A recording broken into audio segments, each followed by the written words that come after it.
This channel does not promote any violent, harmful, or illegal activities. All content provided by this channel is meant for an educational purpose only. শ্রীরামপুরের Trinamool বিধায়কও নিজেকে জড়িয়ে ফেলেছেন কিনা এটা নিয়েও কিন্তু একটু ভাবতে হচ্ছে। শ্রীরামপুরের তৃণমূল বিধায়ক সুদীপ্ত রায়, চিকিৎসক নেতা, তিনিও তো তৃণমূলের আরেক চিকিৎসক নেতা শান্তনু সেনের বিরুদ্ধে স্বাস্থ্য ভবনে চিঠি লিখেছেন এবং তার দাবি শান্তনু সেন রাজ্য মেডিকেল কাউন্সিলে সময় দেন না, তাই তাকে সরিয়ে দেওয়া উচিত। কখন বলছেন? যখন এই শান্তনু সেন একটু দল থেকে সরে গেছিলেন মানে দলই তাকে একটু হয়তো সাইড করে দিয়েছিল, সোজা বাংলায় সাইড। কারণ ওই তিলোত্তমার ধর্ষণ আর খুনের ঘটনায় শান্তনু সেন কিন্তু বেশ ভোকাল হয়েছিলেন, ডাক্তারদের সপক্ষেও মুখটুক খুলেছিলেন এবং তারপর তার ওই মুখপাত্র পদটাও গেছিল। তারপর তো সাম্প্রতিককালে তিনি আবার ওই তৃণমূলের ব্যানারের নিচে বসে মুখপাত্রের মতো বক্তব্যগুলো রাখতে শুরু করেছেন। আর তারপরেই সুদীপ্ত রায় তার এই বক্তব্যটা সামনে আসছে, তিনি এইভাবে তাকে সরিয়ে দেবার দাবি জানালেন। এবার সুদীপ্ত রায়ের বিরুদ্ধে কিন্তু তখন অভিযোগ ছিল যে ওই সেই সকালে তিলোত্তমার ধর্ষণ আর খুনের সকালে তিনি নাকি আরজি করে গেছিলেন, এমনকি তিনি ফোন করে নাকি অভিজ্ঞকে ডেকেছিলেন, এটা নিজের মুখেই স্বীকার করেছিলেন। আরজি করের যে আর্থিক দুর্নীতি মামলায় সন্দীপ ঘোষ গ্রেফতার হয়েছেন, সেই দুর্নীতির মামলায় সিবিআই দফতরে হাজিরাও দিয়েছেন সুদীপ্ত রায়। এবার তারপর থেকে কিন্তু চুপচাপ ছিলেন। এতদিন পর হঠাৎ শান্তনু সেনের বিরুদ্ধে স্বাস্থ্য ভবনে চিঠি দিলেন কেন? ওই বললাম টাইমিংটা, মানে প্রশ্নটা কিন্তু এই টাইমিংটাকে মাথায় রেখে প্রশ্নটার উত্তরটা খুঁজতে হবে। দুটো কারণ সামনে আসছে জানেন তো। এক, সুদীপ্ত রায় হয়তো মনে করেন শান্তনু সেনের জন্যই তার নামটা দুর্নীতি তদন্তে জড়িয়েছে। আর দুই, তিনি হয়তো বুঝতে পারছেন তার বিপদ ক্রমশ কেটে যাচ্ছে, আর্থিক দুর্নীতি মামলায় তার আর কোনো আশঙ্কা নেই, কোনো হ্যাপা নেই।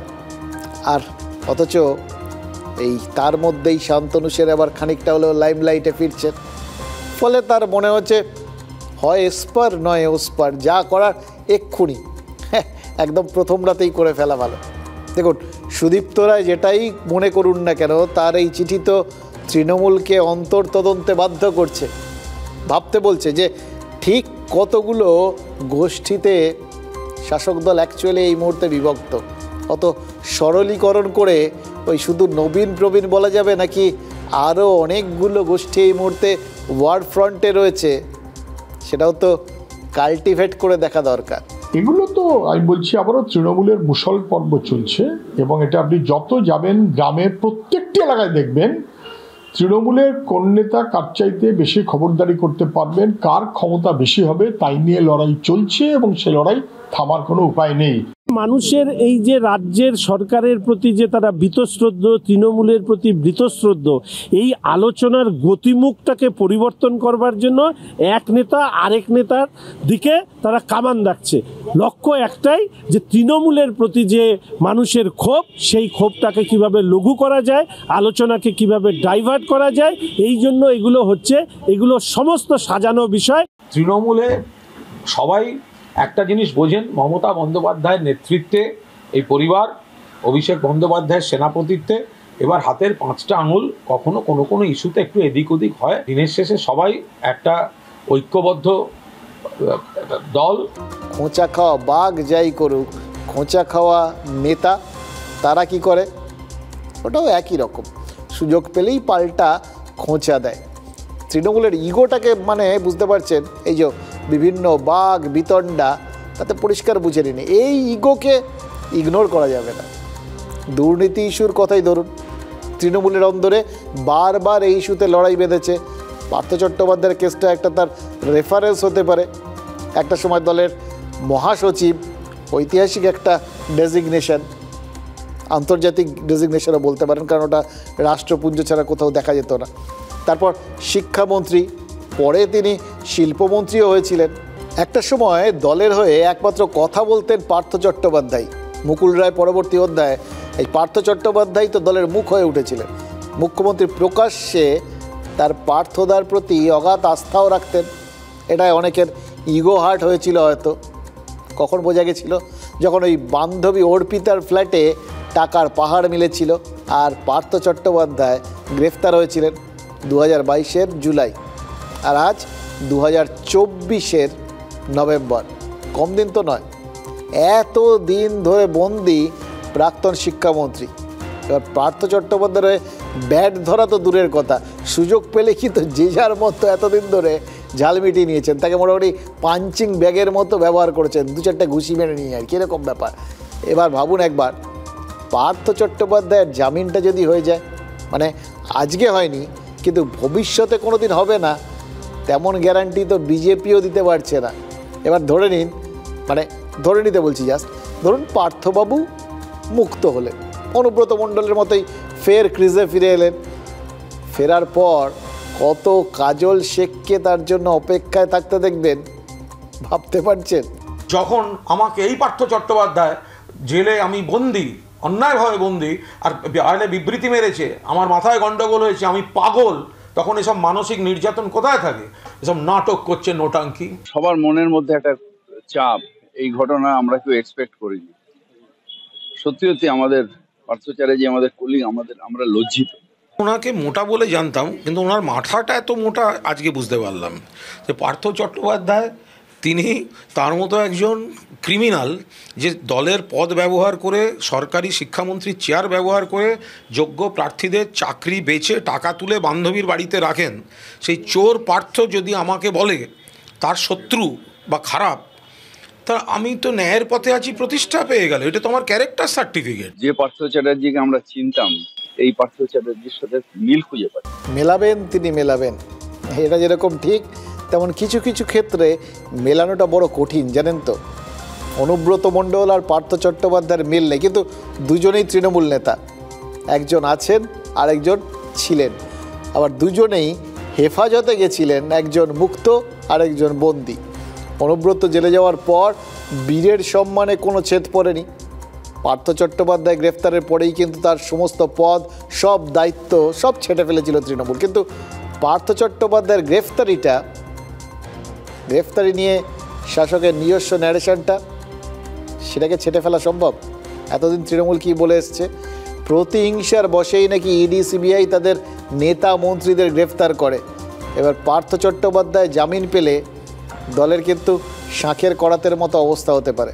সসম্মানে ফিরিয়ে নিলে কুণাল ঘোষদের মানে বক্তব্য কী থাকবে তার একটা তো মোটামুটি বুঝতেই পারছেন। আবার ফিরিয়ে না নিলে ইডি সিবিআই যে চক্রান্ত করছে সেটা বলাও তো মুশকিল হয়ে যাবে। দুদিকেই বিপদ, আর এই বিপদটাই হলো ইগোর বিপদ, বিপদটা অন্দরের। আজ দুই বিচারপতি দুরকম মত পোষণ করেছিলেন, ফলে জামিন হয়নি প্রাক্তন শিক্ষামন্ত্রীর।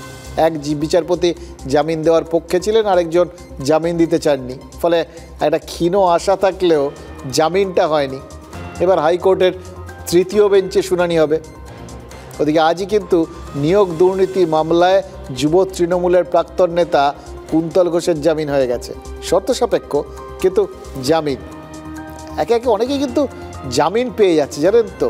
এবার ধরুন পার্থ চট্টোপাধ্যায় কোনোদিন যদি জামিন টামিন পেয়ে যান, আমার শুধু একটা প্রশ্নই মনের মধ্যে আসছে, তাহলে কি এতদিন ধরেই যা এই বিভিন্ন দুর্নীতি বা বেনিয়মের কথা জানা গেছিল, যেগুলো মাঝে মধ্যে শাসক দলও স্বীকার করে নিয়েছিল, সব মিথ্যে হয়ে যাবে, নাকি সব দুষ্টু লোকেরা ভালো হয়ে যাওয়ার সঙ্গে সঙ্গে জাস্ট ভ্যানিশ হয়ে যাবে?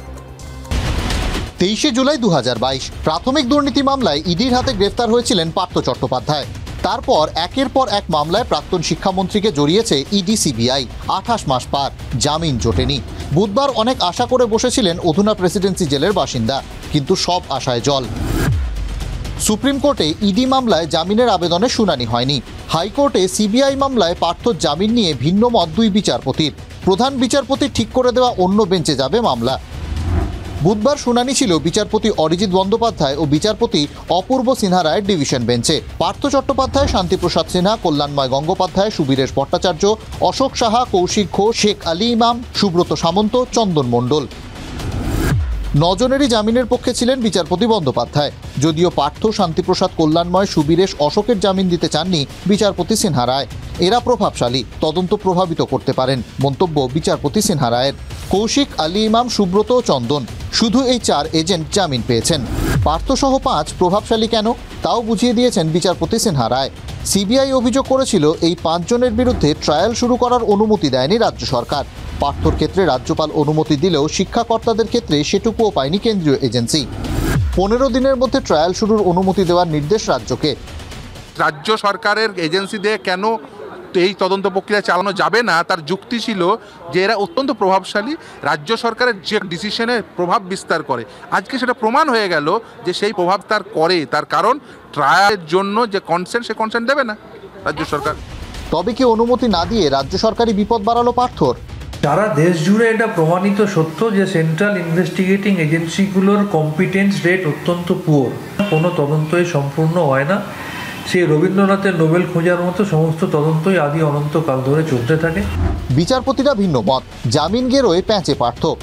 মনে পড়িয়ে দিচ্ছে 10 বছর আগে তাপস পালের পরিণতি।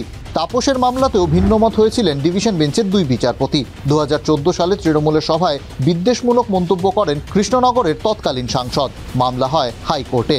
তাপসের বিরুদ্ধে সিআইডি তদন্তের নির্দেশ দেন বিচারপতি দীপঙ্কর দত্ত। রায়ের বিরুদ্ধে রাজ্য সরকার ডিভিশন বেঞ্চে যায়।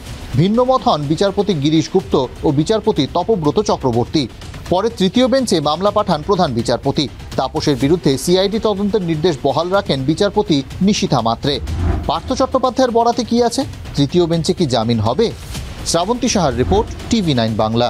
দেখুন, একটা জিনিস বুঝতে পারছি, পার্থ চট্টোপাধ্যায়ের জামিন হলে আর কি হবে না হবে জানি না, কিন্তু সিবিআই এর আর ইডির ওপর মানুষের যে ভরসা টরসা, সেগুলো জলাঞ্জলি যাবে, এটা নিশ্চিত হয়ে থাকা যেতে পারে। আসলে এই তদন্তকারীদের না সময়টা ভালো যাচ্ছে না, মানে সেটা আপনার সিবিআই বা ইডি ধরুন, মানে কেন্দ্রীয় এজেন্সি বলুন বা কলকাতা পুলিশ। কলকাতায় আজ একটা বিক্ষোভ মিছিল হলো, জেলার থেকে পরীক্ষার্থীরা এসেছিলেন, মানে পুলিশের পরীক্ষায় ফর্ম ফিল আপ করেও পরীক্ষা না হওয়ার অভিযোগ তুলে একদল হবু পুলিশ বিক্ষোভ দেখালেন। প্রশ্ন ফাঁসের অভিযোগও তার মধ্যে উঠল।